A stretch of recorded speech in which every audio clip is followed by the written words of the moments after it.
In 1933, the United States government did something so radical that if it were attempted today, it would dominate every news feed on Earth and likely send people into the streets. It made it a crime for ordinary Americans to own gold, not to smuggle it or trade it on some black market, but simply to possess it in any meaningful form. If you were caught with gold coins, bullion, or even gold certificates after the deadline, you faced a fine of up to $10,000, which would amount to hundreds of thousands in today's money, and you could be sentenced to as much as 10 years in prison. Overnight, the most ancient store of wealth humans have trusted was turned into contraband. Citizens were ordered to surrender the metal they had saved and inherited and accept paper dollars instead, not because they wanted to, but because the government told them they had no other legal choice. If you're into money and investing, subscribe and support this video with a like. Now, let's continue. This was not a scam run by fraudsters or an act of theft by criminal gangs. It was written into law and signed by the President of the United States. The move did not just affect a few wealthy hoarders or speculators. It changed the way the entire monetary system operated and set a precedent that still shadows the global financial order today. To understand how something this extreme could happen and why a population battered by crisis accepted it, we have to step back and look at the broader catastrophe unfolding at the time: the Great Depression. By the early 1930s, the United States was an economic disaster zone. A quarter of the workforce was unemployed. Factories that had once run around the clock were silent. Farms were going under, businesses were folding, and families were lining up at soup kitchens just to eat. Banks had already failed by the thousands, wiping out the savings of people who had done nothing more reckless than deposit their money in institutions they had been told were safe. Every few days, newspapers carried another story of a bank run, another town where angry crowds lined up demanding their deposits back, another community plunged into fear. At the core of this chaos sat the gold standard. At that time, the United States promised that every paper dollar could, at least in theory, be exchanged for a fixed amount of gold. 1 ounce of gold was officially worth $20.67.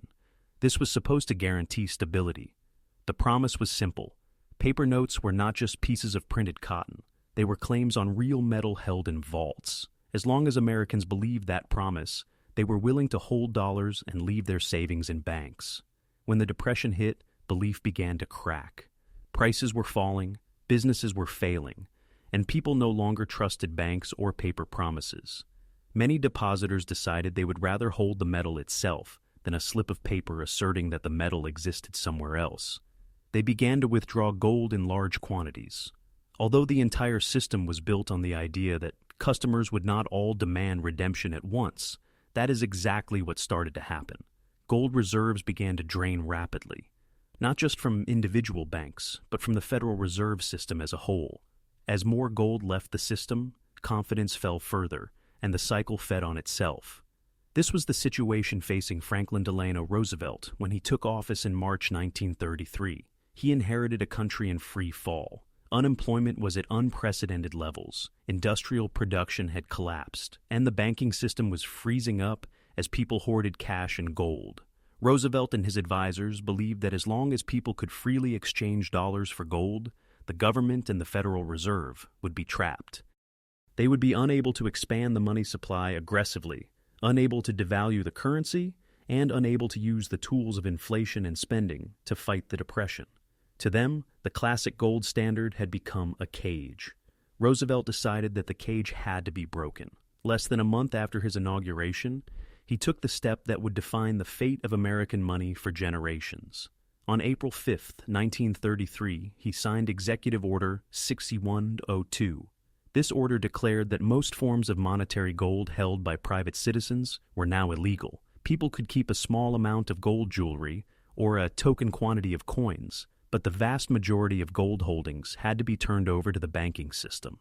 Citizens were given a short deadline until the end of April to deliver their gold to the Federal Reserve or to member banks. They would receive paper dollars in exchange, still at the official rate of $20.67 per ounce.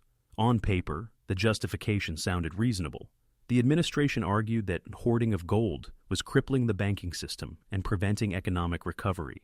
If people would stop pulling gold out of the system, the government claimed, it could stabilize the currency, restore confidence, and restart the flow of credit. the Federal Reserve would have more flexibility to expand the money supply, which, in theory, would allow prices and wages to stop falling.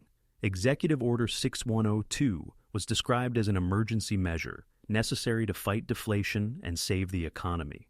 The practical effect was very different from the rhetoric. In reality, the order forced millions of Americans to hand over a tangible asset that had preserved value for centuries in exchange for paper promises issued by the same system that had already failed them.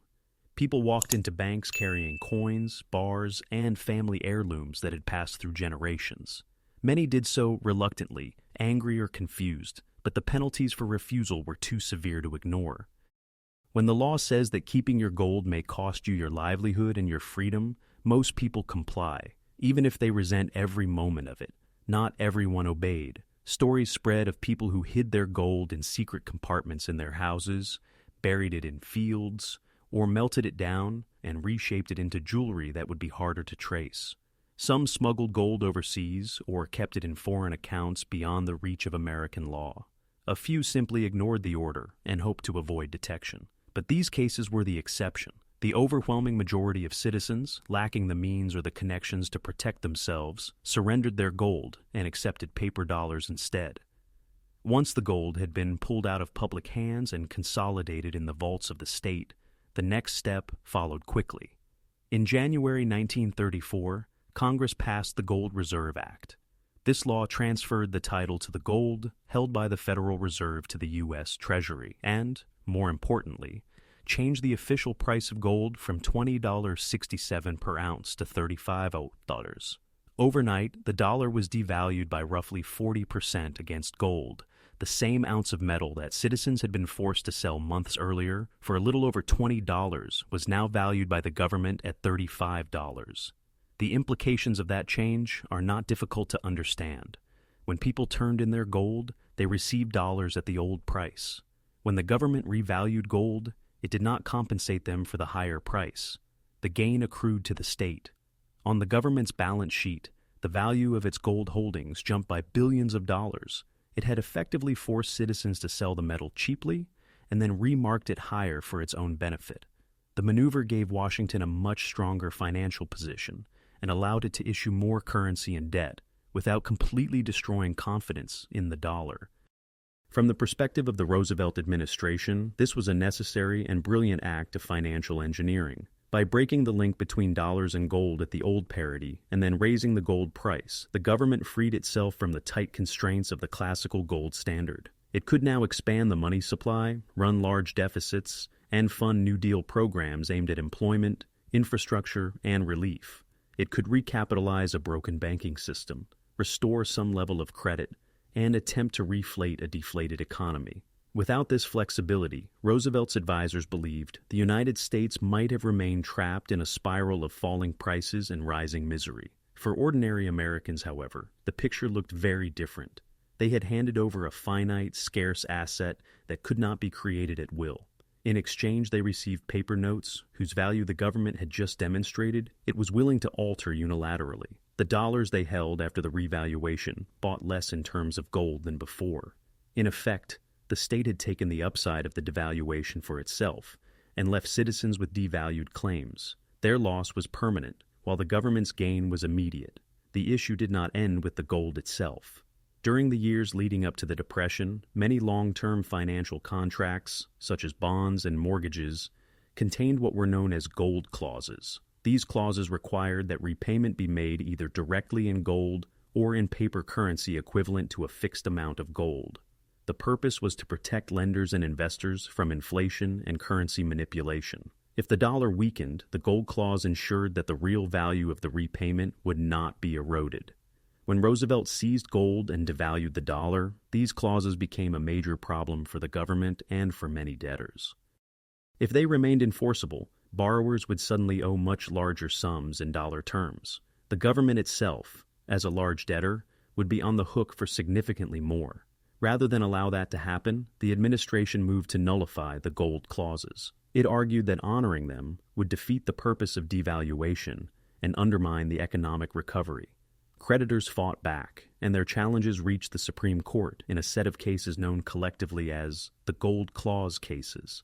The legal question was simple and at the same time profound. Could the government change the definition of money in a way that retroactively altered private contracts? Could it declare that a promise to pay a specific amount of gold would now be satisfied by payment in devalued paper currency? In 1935, by the slimmest of margins, the Supreme Court sided with the government. The justices acknowledged that the government's actions undermined contractual commitments, but they accepted the argument that the emergency of the Depression justified extraordinary measures. That decision carved an important precedent into American legal history. It signaled that, in times of crisis, the government's power over money and contracts could override the expectations of individuals. Property rights and agreements that seemed solid in normal times could be reshaped when officials judged that the survival of the financial system was at stake. The gold clauses, designed as a defense against inflation and monetary manipulation, were swept aside when they became inconvenient for the state. Meanwhile, the nature of money itself was changing. Before 1933, ordinary citizens could hold gold coins and redeem paper currency for metal, at least in principle.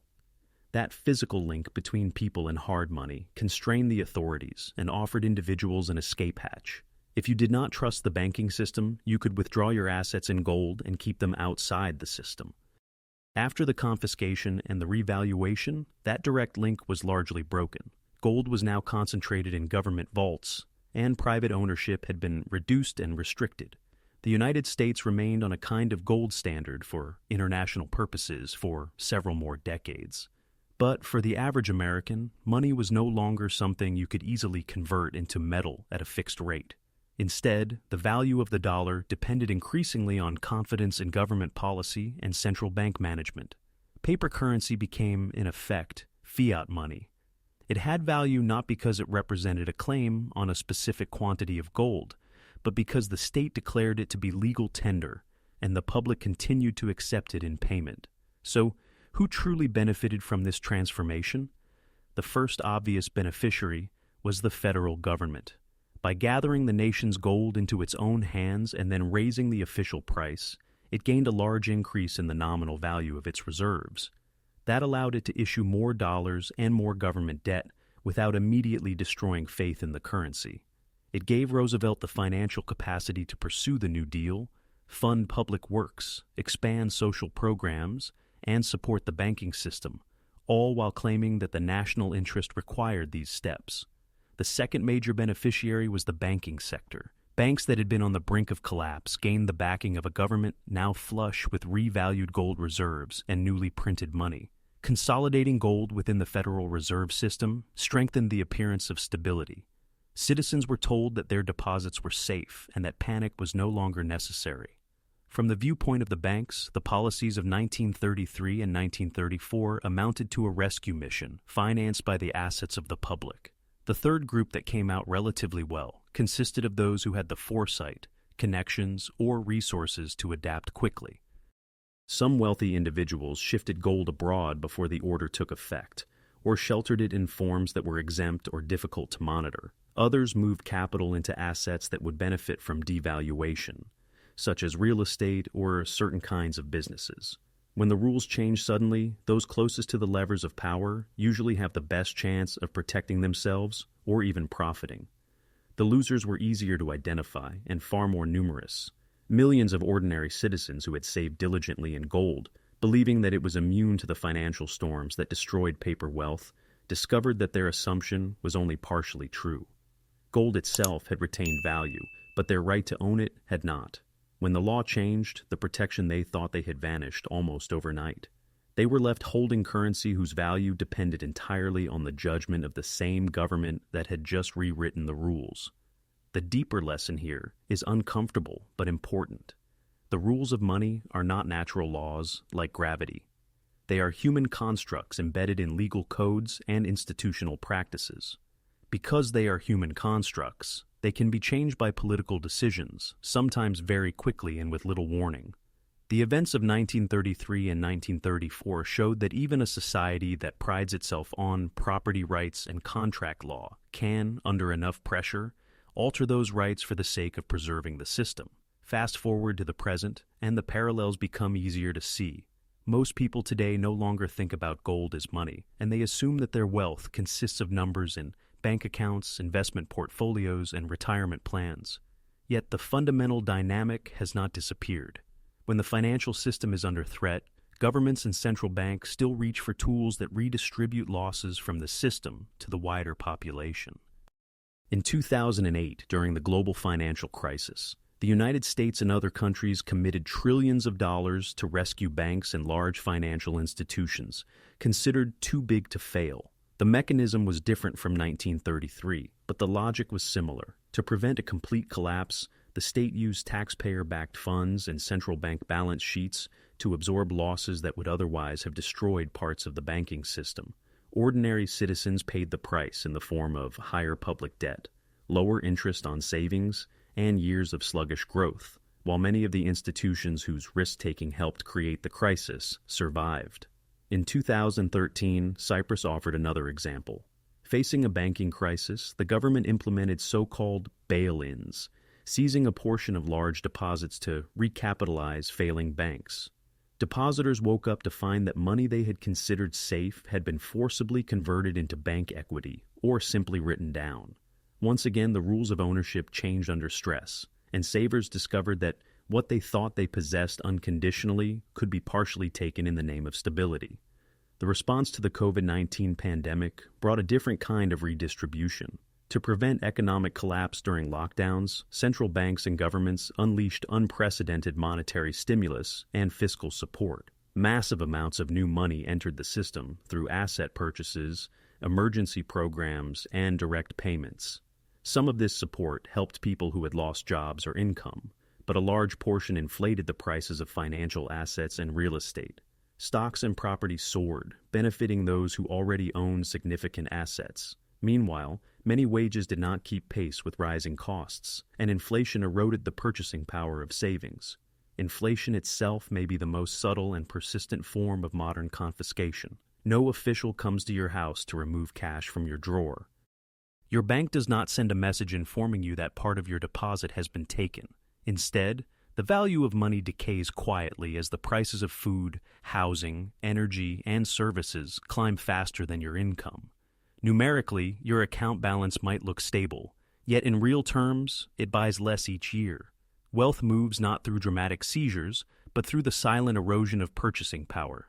Today, as transactions migrate to digital platforms and discussions of central bank digital currencies intensify, new possibilities for control appear.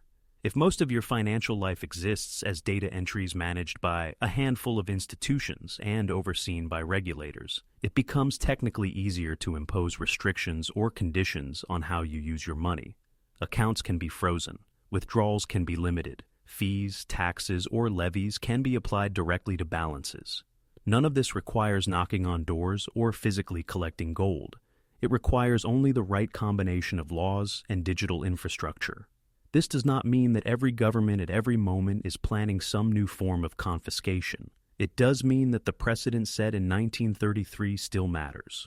Once a society has accepted that the rules of money can be rewritten in an emergency, that idea never fully disappears. Future crises, whether financial, political, or environmental, create temptations to reach for the same kind of power again, perhaps in different forms and with new justifications.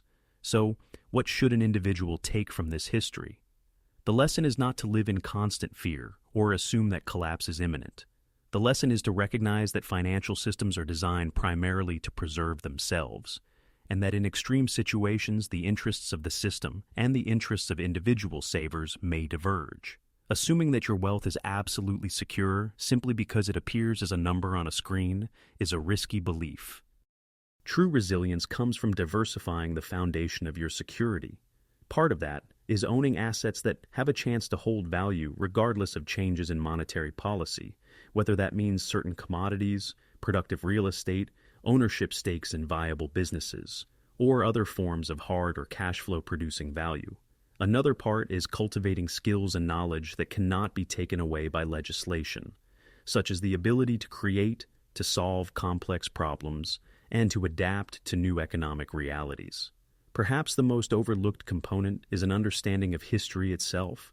When you know that the rules of money have been rewritten before, You are more likely to recognize warning signs and less likely to be blindsided when calls for temporary emergency measures begin. When the United States compelled its citizens to surrender gold in 1933, the policy was not promoted as robbery. It was presented as a patriotic duty and a necessary sacrifice in a time of national distress. Many people accepted that story, and some of the broad goals, such as stabilizing the system and reducing unemployment, were no doubt sincerely held by policymakers. Yet the outcome was clear. The state gained control of a critical asset, strengthened its position, and expanded its power, while countless individuals lost a form of wealth they had relied on for security. History does not repeat itself in exactly the same way, but it does echo. The story of 1933 is one of those echoes, a reminder that money is not just a neutral tool. It is also a system of rules that can be modified when those in authority deem it necessary. If the people who write those rules could once decide that owning gold was a crime, there is no guarantee that similarly drastic steps will never be taken again in some new form. So, the next time you hear a confident assurance that the financial system is unshakable or that your savings are perfectly safe, remember how quickly the definition of money changed less than a century ago. Remember that what looks permanent in calm times can be altered by a few signatures during a storm. And remember that the most reliable protection is not blind trust in institutions, but a combination of knowledge, awareness, and a deliberate effort to build real, durable wealth. If this perspective shifted the way you think about money, power, and security, stay with this channel. History is full of episodes that reveal how the financial world truly works. And in future videos, we will uncover more of them, so you can recognize the patterns before they reshape your own life.